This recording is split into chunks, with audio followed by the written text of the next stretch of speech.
My name is Kathleen Federici, and I'm the Director of Professional Development for the International Parking and Mobility Institute. Today I wanted to talk to you about upskilling because the time is now. And I'm briefly going to talk to you about what is upscaling, why it's important, and how you can do it. So there's a growing concern about skills, and throughout this entire brief presentation, I'm going to come back to this one graph.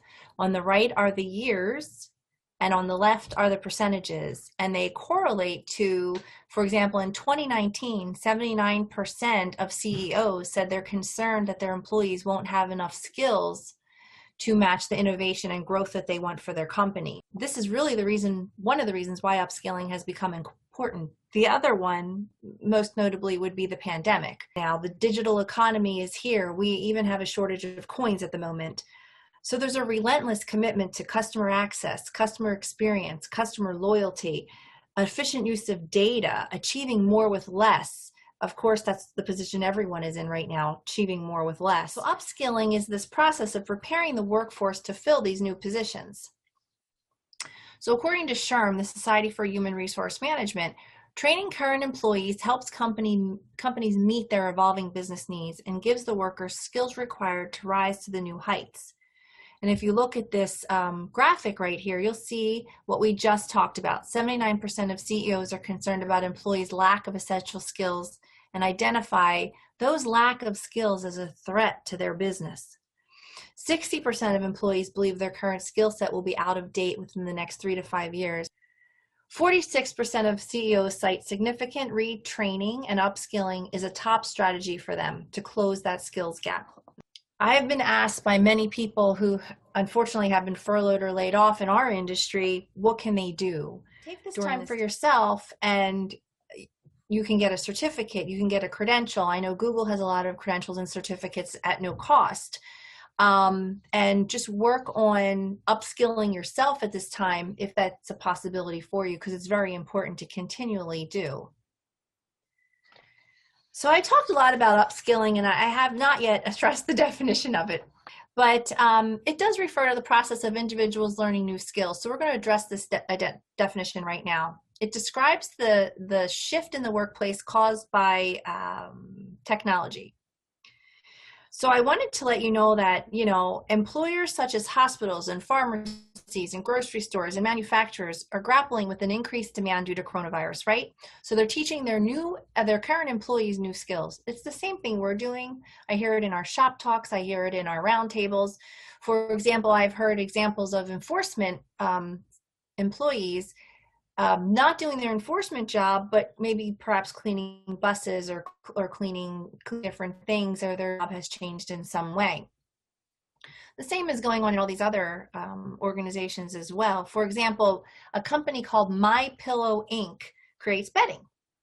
They're located outside of Minneapolis, and their factory workers are now sewing surgical masks instead of bed linens. We're upskilling the employees to learn new skills to keep them relevant for whatever is happening at the moment in our situational economy.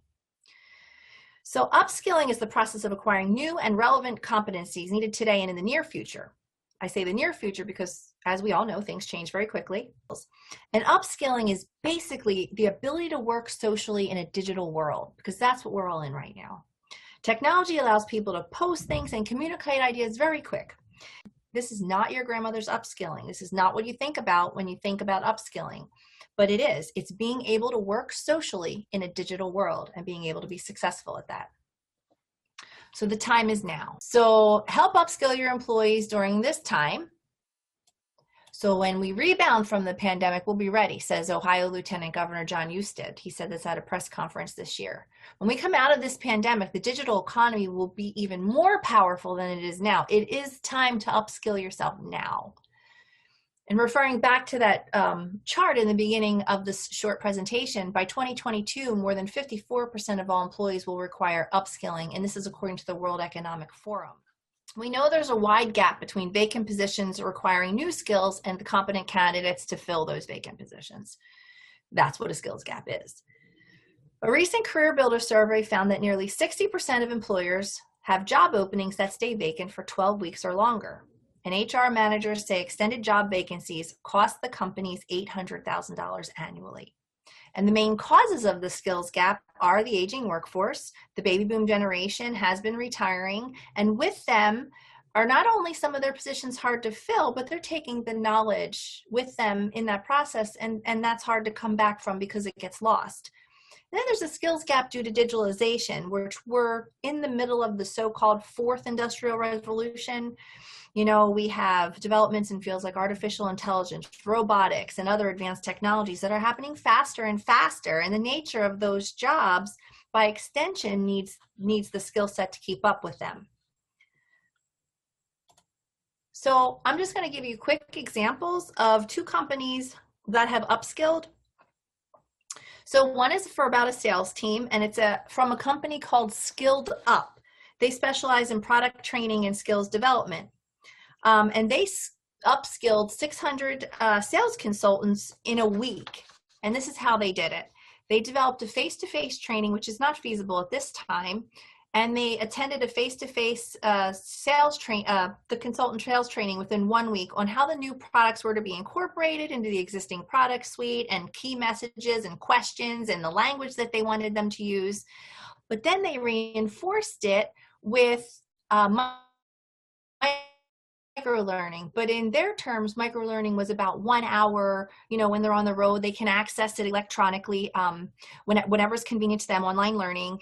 And they had a whole e-product training line to help them reinforce what they learned from their face-to-face training. And the combination of this, the entire sales team was upskilled in 1 week, and they were quite successful with the sales of their product. At PwC, they developed a workforce upskilling strategy, which was also involved in an app called Digital Fitness. They created a digital fitness app to equip their people with knowledge across the various domains that they needed to do their business. It was across data, analytics, AI, animation, blockchain, and design thinking. And they made it their company's strategy to do this. They upskilled their employees differently than the Salesforce team. They upskilled their employees using podcasts, gamification techniques, immersive skill building, gamification, and quizzes. So for example, if they took one of these in their digital fitness app and didn't do so well, that digital fitness app would then re-equip them with resources to go back and close that skills gap that they had initially. So how can you upskill? Well, there's lots of different ways that we talked about today on how you can upskill. And there's all of these things mentioned here on this slide, but I wouldn't be who I am today if I didn't talk about credentials and certifications. So I'm going to do a shameless plug for CAP. You know, now is the time to get your CAP credential, maintain your CAP credential. It's important now more than ever, especially to stay upskilled in a changing workforce. So good luck to everybody. Keep your skill set up. The time is now.